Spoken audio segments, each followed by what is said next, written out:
ಎಲ್ಲರಿಗೂ ನಮಸ್ಕಾರ. ಕನ್ನಡ ಕಾವ್ಯಸುಧೆ ಯೂಟ್ಯೂಬ್ ವಾಹಿನಿಗೆ ನಿಮಗೆಲ್ಲರಿಗೂ ಆದರದ ಸ್ವಾಗತ ಸುಸ್ವಾಗತ. ಬಹಳ ದಿನ ಆಗಿತ್ರಿ, ಯಾವುದೇ ವಿಡಿಯೋ ಹಾಕ್ಲಾರ್ದಂಗ ಹತ್ತತ್ರ 4 ತಿಂಗಳಾಗೋಗಿತ್ತು. ನಾನು ಹಾಕ್ಬೇಕು ಅನ್ಕೋತ ಏನೋ ಕೆಲಸದ ಕಾರಣದಿಂದ ಹಾಕ್ಲಿಕ್ಕೆ ಆಗಿದ್ದಿಲ್ಲ. ಹಂಗಾಗಿ ಇವತ್ತು ಇನ್ನೊಂದು ವಿಡಿಯೋದೊಂದಿಗೆ ನಿಮ್ಮ ಎದುರಿಗೆ ಬಂದಿನಿ. ಆ ವಿಡಿಯೋ ಒಂದು ಮಂಕುತಿಮ್ಮನ ಕಗ್ಗದ ವಿಡಿಯೋದೊಂದಿಗೆ ನಿಮ್ಮ ಎದುರಿಗೆ ಬಂದೇನ್ರಿ. ಮತ್ತ ಪುನಃ ಪ್ರಾರಂಭ ಮಾಡ್ಬೇಕು ಅಂತಂದ ಹೇಳಿ ಆ ಮಂಕುತಿಮ್ಮನ ಕಗ್ಗ ನೋಡ್ರಿ. ಹೊಸ ಚಿಗುರು ಹಳೆ ಬೇರು ಕೂಡಿರಲು ಮರ ಸೊಬಗು, ಹೊಸ ಯುಕ್ತಿ ಹಳೆ ತತ್ವದೊಡಗೂಡೆ ಧರ್ಮ, ಋಷಿವಾಕ್ಯದೊಡೆ ವಿಜ್ಞಾನ ಕಲೆ ಮೇಳವಿಸೆ, ಜಸವು ಜನ ಜೀವನಕ್ಕೆ ಮಂಕುತಿಮ್ಮ. ನೋಡ್ರಿ, ಎಂತೆಂಥ ಸಾಲುಗಳನ್ನ ಬರೀತಾರ್ರಿ ಡಿ ವಿ ಜಿ ಅವರು. ಅಂದ್ರೆ ಹೊಸದು ಮತ್ತು ಹಳೇದು ಎರಡೂ ಬೇಕು. ಬರೀ ಒಂದಿದ್ರ ಸಾಲಂಗಲ್ಲ, ಅಥವಾ ನಾವು ಬರೀ ಹಳೇದಕ್ಕೆ ಅಂಟ್ಕೊಂಬೋಣ ಅಂತ. ಹಳೇದೇನದನೋ ಅದೇ ಶ್ರೇಷ್ಠ, ಹೊಸದು ಎಲ್ಲವುದು ಕನಿಷ್ಠ, ಅದು ಯಾವುದ್ರೊಳಗೂ ಹೊಸದ್ರೊಳಗೆ ಏನೂ ಅರ್ಥನೇ ಇಲ್ಲ, ಹಳೇದು ಮಾತ್ರ ಗಟ್ಟಿಯಾಗಿರೋದು ಅಂತಂದು ಹೇಳಿ ಡಿ ವಿ ಜಿ ಅವ್ರು ಎಲ್ಲೂ ಹೇಳಂಗಿಲ್ರಿ. ಡಿ ವಿ ಜಿ ಅವ್ರು ಏನ್ ಹೇಳ್ತಾರಂದ್ರ, ಹಳೇದು ಮತ್ತು ಹೊಸದು ಎರಡೂ ಕೂಡ್ಬೇಕು. ಹಳೇದು ಹೊಸದು ಎರಡರ ಸಂಗಮವಾದಾಗ, ಅಥವಾ ಹಳೇದ್ರೊಳಗೆ ಏನೋ ಚಲೋ ಅಂಶಗಳವನೋ ಅವು, ಮತ್ತು ಹೊಸವು ಏನು ಬರ್ಲಿಕ್ಕತ್ತಾವ ಈಗ ಈ ದಿನಮಾನದಲ್ಲಿ, ಅದ್ರೊಳಗೆ ಏನ್ ಚಲೋ ಅವನೋ ಎರಡರೊಳಗಿನೂ ಚಲೋ ಅಂಶಗಳು ಅಥವಾ ಒಳ್ಳೆ ಅಂಶಗಳು ಸೇರ್ಬೇಕು. ಸೇರಿದಾಗೆ ನಮ್ಮ ಜನಜೀವನ ಖುಷಿಯಿಂದ ಸಾಕ್ತದ, ಯಶಸ್ವಿ ಆಗ್ತದ ಅಂತಂದು ಹೇಳಿ ಡಿ ವಿ ಜಿ ಅವರು ಬಹಳ ಸುಂದರವಾಗಿ ಈ ಕಗ್ಗದೊಳಗೆ ಹೇಳ್ತಾರ್ರಿ. ಈ ಕಗ್ಗದ ಒಂದೊಂದೇ ಸಾಲುಗಳನ್ನು ನೋಡೋಣ. ಹೊಸ ಚಿಗುರು ಹಳೆ ಬೇರು ಕೂಡಿರಲು ಮರ ಸೊಬಗು. ನೋಡ್ರಿ, ಮರ ಗಟ್ಟಿಯಾಗಿ ನಿಂತ್ಕೋಬೇಕು ಅಂತಂದ್ರ ಅದಕ್ಕೆ ಬೇರು ಮುಖ್ಯ. ಬೇರು ಹಳೆಯದು, ಬೇರು ಬೇಡ ಅಂತಂದ್ರ ಆಗಂಗಿಲ್ರಿ. ನಮಗೆಲ್ಲ ಗೊತ್ತಿರೋಂಗ ಏನಂತಂದ್ರ, ಬೇರು ಎಷ್ಟು ಆಳವಾಗಿ ಭೂಮಿ ಒಳಗೆ ಹೋಗಿರ್ತದೋ, ಬೇರು ಎಷ್ಟು ಗಟ್ಟಿಯಾಗಿರ್ತದೋ ಅಷ್ಟು ಮರ ಚಲೋತ್ನಾಗ ಬೆಳೀತದ, ಅಷ್ಟು ಮರ ಎತ್ತರಕ್ಕೆ ಬೆಳೀತದ. ಅಂದ್ರ ಭೂಮಿ ಒಳಗ ಬೇರುಗಳು ಎಷ್ಟು ಆಳವಾಗಿರ್ತಾವೋ ಮರ ಅಷ್ಟು ಎತ್ತರ ಬೆಳಿಲಿಕ್ಕೆ, ಸಮೃದ್ಧವಾಗಿ ಬೆಳಿಲಿಕ್ಕೆ ಕಾರಣ ಆಗ್ತದ.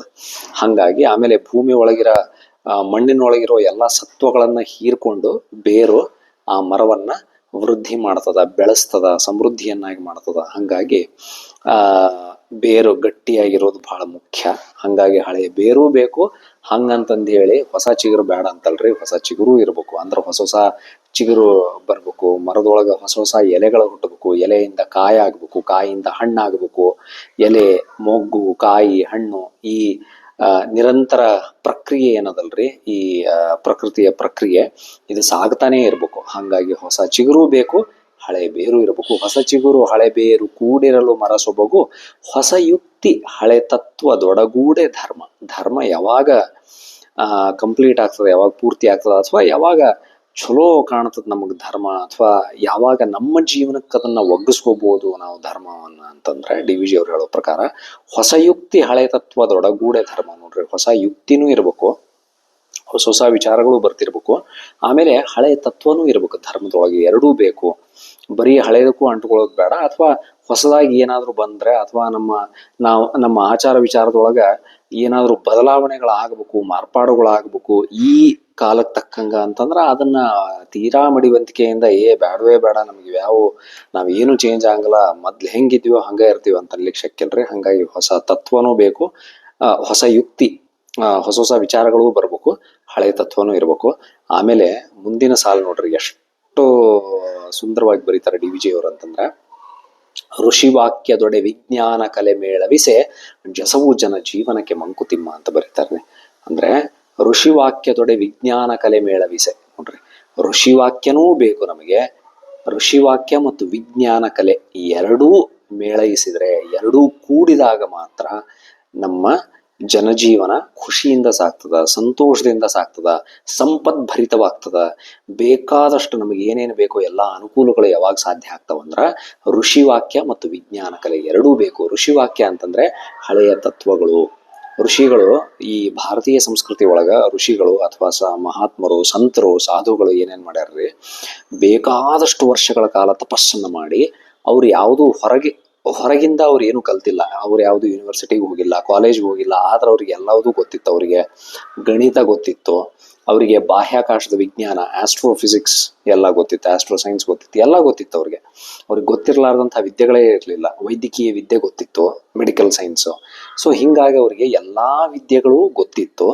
ಆದ್ರೆ ಅವ್ರು ಎಲ್ಲ ವಿದ್ಯೆಗಳನ್ನ ಕಲೀಲಿಕ್ಕೆ ಯಾವುದೇ ಯೂನಿವರ್ಸಿಟಿ, ವಿಶ್ವವಿದ್ಯಾಲಯಕ್ಕಾಗಲಿ ಕಾಲೇಜಿಗಾಗಲಿ ಹೋಗಲಿಲ್ಲ. ಮತ್ತು ಅವರು ಎಲ್ಲ ವಿದ್ಯೆಗಳನ್ನು, ಎಲ್ಲ ಜ್ಞಾನವನ್ನ ಹೆಂಗೆ ಪಡ್ಕೊಂಡ್ರು ಅಂತಂದ್ರೆ ಅಂತರ್ಮುಖಿಗಳಾಗಿ ಪಡ್ಕೊಂಡ್ರು. ತಮ್ಮೊಳಗೆ ತಾವು ನೋಡ್ಕೊಂಡ್ರು. ಧ್ಯಾನದ ಮುಖಾಂತರ ತಮ್ಮ ಮನಸ್ಸನ್ನು ಸ್ಥಿರವಾಗಿ ನೆಲೆಸುವುದರ ಮುಖಾಂತರ, ತಮ್ಮೊಳಗೆ ತಾವು ನೋಡ್ಕೊಳ್ಳೋದ್ರ ಮುಖಾಂತರ ಎಲ್ಲ ಕಂಡುಕೊಂಡ್ರೆ. ಹಾಗಾಗಿ ಋಷಿವಾಕ್ಯನೂ ಬೇಕು.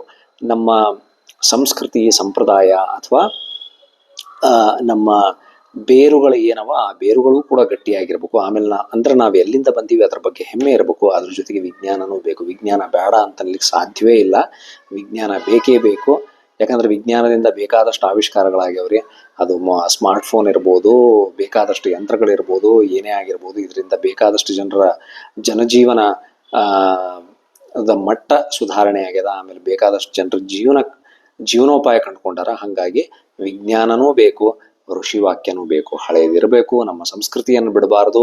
ವೇದಗಳು ಬೇಕು, ಉಪನಿಷತ್ತುಗಳು ಬೇಕು, ಅದರ ಜೊತೆಗೆ ವಿಜ್ಞಾನನೂ ಬೇಕು. ವೇದ ಉಪನಿಷತ್ತುಗಳೊಳಗೆ ಎಲ್ಲಾ ಜ್ಞಾನನೂ ಅದ, ಅದ್ರ ಜೊತೆಗೆ ವಿಜ್ಞಾನನೂ ಕಲಿಯೋಣ. ಆಧುನಿಕ ಜನಜೀವನಕ್ಕೆ ಹೆಂಗೆ ಬೇಕೋ ಆ ರೀತಿನೂ ನಾವು ಬದುಕಬೇಕು. ಅಥವಾ ಆಧುನಿಕ ಜಗತ್ತು ಹೆಂಗೆ ಮುಂದೆ ಹೊಂಟದ ಅದನ್ನೆಲ್ಲದನ್ನು ನಾವು ಕೂಡ ಅಳವಡಿಸ್ಕೋಬೇಕು. ಆದ್ರೆ ಅಳವಡಿಸ್ಕೋಬೇಕು ಅನ್ನುವಂಥ ಭರದೊಳಗ, ಆ ಓಟದೊಳಗ ನಮ್ಮ ಹಳೆಯದನ್ನ ಅಥವಾ ನಮ್ಮ ಸಂಸ್ಕೃತಿಯನ್ನ ಅಥವಾ ಹಳೆ ವಿಷಯದೊಳಗೆ ಏನು ಗಟ್ಟಿಯಾದ ಅಂಶಗಳಿದ್ವಲ್ರಿ, ಆ ಅಂಶಗಳನ್ನು ಬಿಡೋದು ಬೇಡ ಅಂತಂದೇಳಿ ಡಿ ವಿ ಜಿ ಅವರು ಈ ರೀತಿಯಾಗಿ ಹೇಳ್ತಾರ.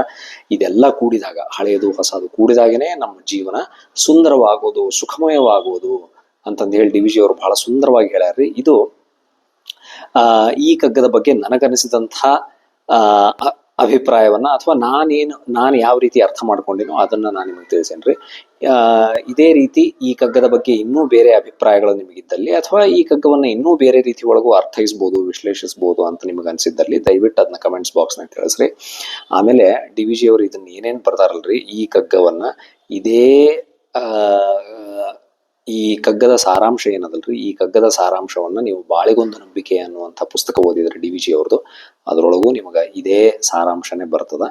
ಅದರೊಳಗೂ ಕೂಡ ಡಿ ವಿ ಜಿ ಅವರು ಅದನ್ನೇ ಹೇಳ್ತಾರ. ಅದರೊಳಗೆ ಮಹಾತ್ಮರು ಸಂತರ ಬಗ್ಗೆ ಯಾವ ರೀತಿಯಾಗಿ ಹೇಳ್ತಾರೋ, ಎಷ್ಟು ಗೌರವದಿಂದ ವೇದ ಉಪನಿಷತ್ತುಗಳ ಬಗ್ಗೆ ಡಿ ವಿ ಜಿ ಅವರು ಮಾತಾಡ್ತಾರೋ, ಅದೇ ರೀತಿ ನಾವು ವಿಜ್ಞಾನಿಗಳನ್ನು ಕೂಡ ಮರಿಬಾರ್ದು. ಯಾಕಂದ್ರೆ ವಿಜ್ಞಾನಿಗಳು ಕೂಡ ಮನುಷ್ಯನ ಜೀವನವನ್ನ ಸುಧಾರಿಸಲಿಕ್ಕೆ ಬೇಕಾದಷ್ಟು ಕೊಡುಗೆಯನ್ನು ಕೊಟ್ಟಾರ ಅಂತಂದ ಮೇಲೆ ನಾವು ಸಾಧು ಸಂತರನ್ನ, ಮಹಾತ್ಮರನ್ನ, ವೇದ ಕಾಲದ ಋಷಿಗಳನ್ನ ಎಷ್ಟು ಗೌರವದಿಂದ ಕಾಣ್ತೀವೋ ಅದೇ ರೀತಿ ಸರ್ ಎಂ ವಿಶ್ವೇಶ್ವರಯ್ಯನವರಾಗಿರ್ಬೋದು, ಅಥವಾ ಅಬ್ದುಲ್ ಕಲಾಂ ಅವರಾಗಿರ್ಬೋದು, ಅಥವಾ ಇನ್ನು ಬೇರೆ ಯಾವುದೇ ವಿಜ್ಞಾನಿಗಳು ಮನುಷ್ಯ ಕುಲದ ಉದ್ಧಾರಕ್ಕಾಗಿ ದುಡಿದಾರಲ್ಲ, ಅವರನ್ನು ಅಷ್ಟೇ ಗೌರವಯುತವಾಗಿ ಪೂಜ್ಯ ಭಾವನೆಯಿಂದ ಕಾಣಬೇಕು ಅಂತಂದು ಹೇಳಿ ಡಿ ವಿ ಜಿ ಅವರು ಹೇಳ್ತಾರ್ರಿ. ಹಾಗಾಗಿ ಬಾಳಿಗೊಂದು ನಂಬಿಕೆ ಪುಸ್ತಕ ಮತ್ತು ಈ ಡಿ ವಿ ಜಿ ಅವರ ಈ ಪ್ರಸ್ತುತ ಕಗ್ಗಕ್ಕೆ ಯಾವ ರೀತಿ ಸಂಬಂಧ ಅದ ಅದನ್ನು ಕೂಡ ಹೇಳ್ಬೇಕಂತ ಅನಿಸ್ತು. ಇದನ್ನ ಹೇಳಿ ಈ ಕಗ್ಗವನ್ನು ಮುಗಿಸ್ತೇನ್ರಿ. ಮತ್ತಿನ್ನೊಂದು ವಿಡಿಯೋದೊಂದಿಗೆ ಸಿಗ್ತೇನ್ರಿ. ನಮಸ್ಕಾರ, ಧನ್ಯವಾದಗಳು.